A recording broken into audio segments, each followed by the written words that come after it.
sent Susan a couple of pictures of some pulpits that I came across while touring in England, and said, Susan, I think I need a new pulpit. Very elaborate and ornate. And yet when we went to New Room in Bristol, which is where John Wesley had been called by George Whitefield to come and take over his ministry as George was on his way to the Americas. The pulpit is very plain, about as ornate as the side door or the front door here, just painted white. It's very tall. It reaches up in 3 sections extending higher, because when New Room was built, it was built because the old balcony in the sanctuary had collapsed because there were too many people on it. So when they rebuilt the room with the balcony, John wanted to be able to see the congregation sitting in the balcony. So he was elevated in the pulpit to be eye to eye with people on the balcony, because the balconies were built straight, flat, not tilted. High and elevated, but plain Jane as they come. Because he was not concerned with the trappings of so much of our faith, but with the heart of doing the work of Christ. Turn your attention with me to the reading of John 6, verses 24 through 35. So when the crowd saw that neither Jesus nor his disciples were there, they themselves got into boats and went to Capernaum, looking for Jesus. When they found him on the other side of the sea, they said to him, Rabbi, when did you come here? Jesus answered them, Very truly, I tell you, you're not looking for me because you saw signs, but because you ate your fill of the loaves. Do not work for the food that perishes, but for the food that endures for eternal life, which the Son of Man will give you. For it is on him that God the Father has set his seal. Then they said to him, What must we do to perform the works of God? Jesus answered them, This is the work of God, that you trust him whom he has sent. So they said to him, What sign are you going to give us then, so that we may see it and trust you? What work are you performing? Our ancestors ate the manna in the wilderness, as it is written, He gave them bread from heaven to eat. And Jesus said to them, Very truly I tell you, it was not Moses who gave you the bread from heaven, but it is my Father who gives you the true bread from heaven. For the bread of God is that which comes down from heaven and gives life to the world. They said to him, Sir, give us this bread always. Jesus said to them, I am the bread of life. Whoever comes to me will never hunger, and whoever trusts me will never thirst. The living God still speaks today. Thanks be to God. When I'm truly hungry, there is little more significant than food. When I'm truly thirsty, drinking something is my greatest priority. When I fear, safety, security, and peace are my most pressing issues. There are times, however, when such needs pale in light of some greater, more pressing need. When we look at solutions to life's very basic needs, it can be hard for us to view them from a proper perspective.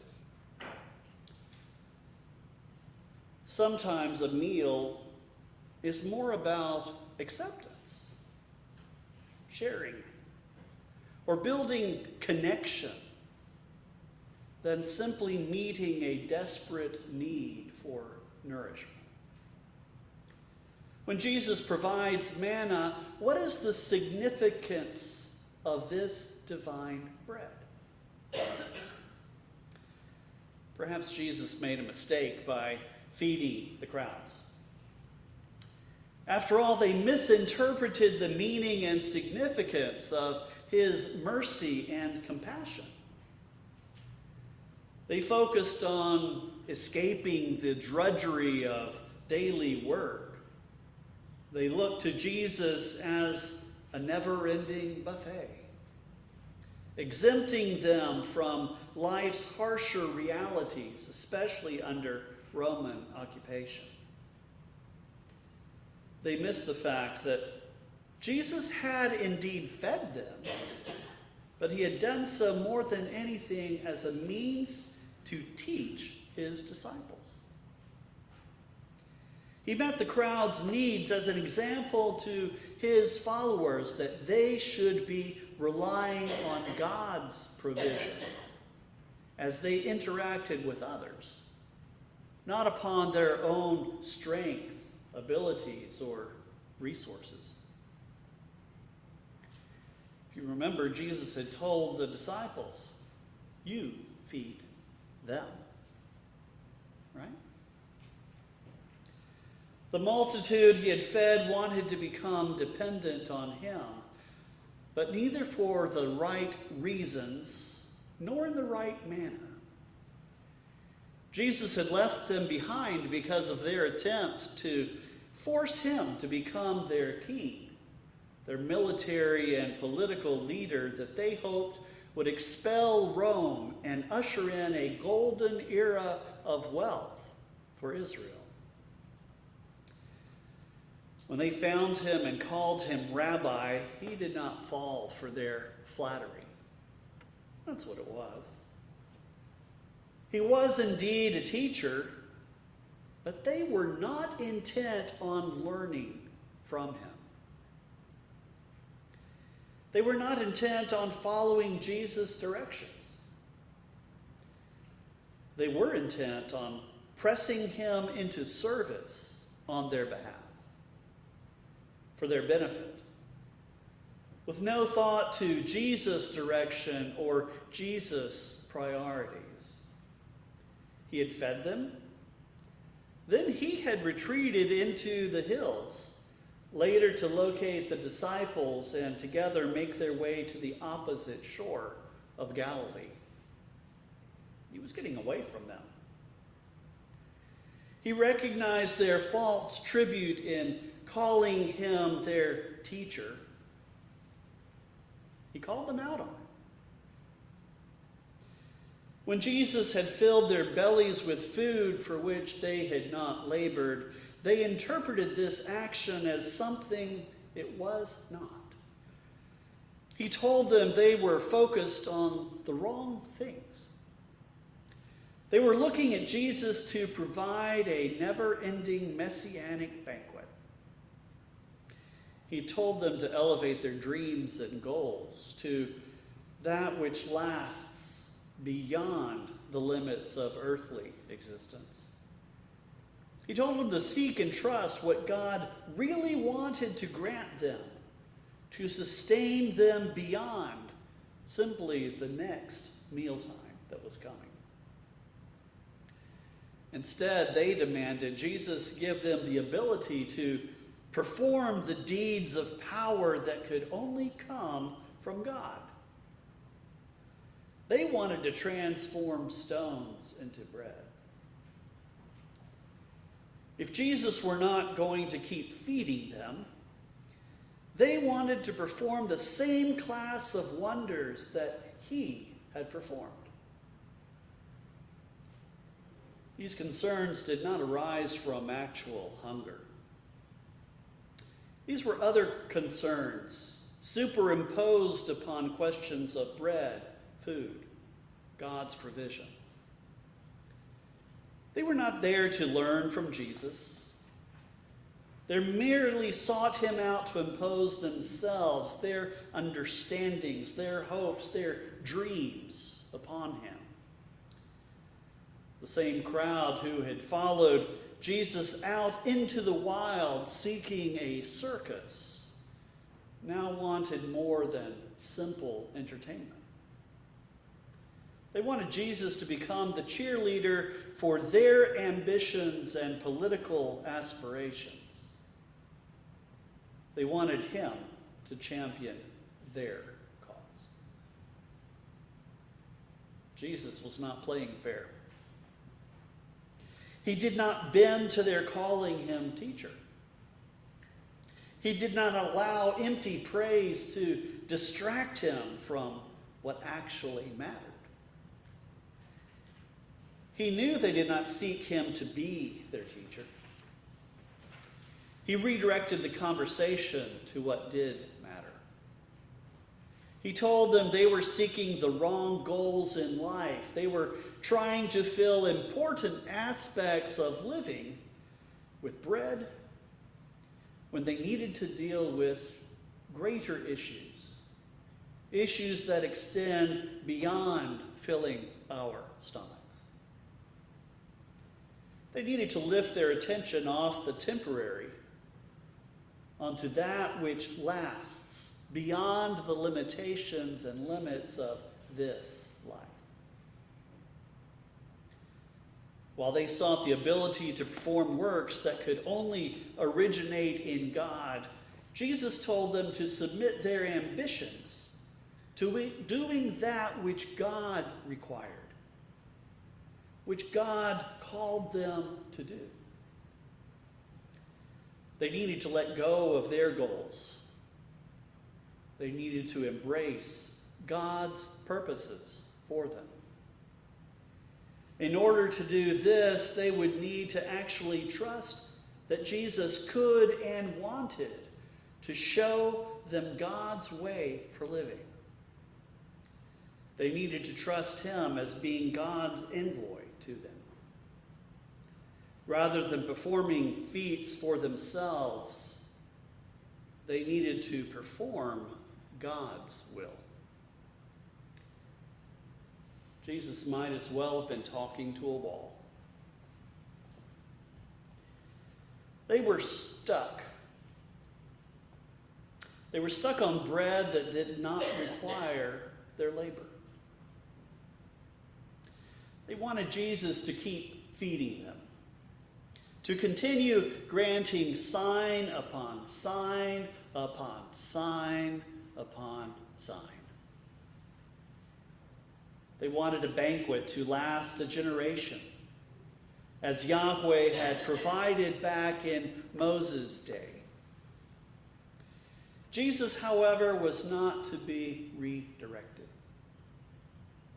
Rather, he pointed them to something of much greater importance than free food. It was within their reach, but they were looking for it in all the wrong places and could not see it right in front of them.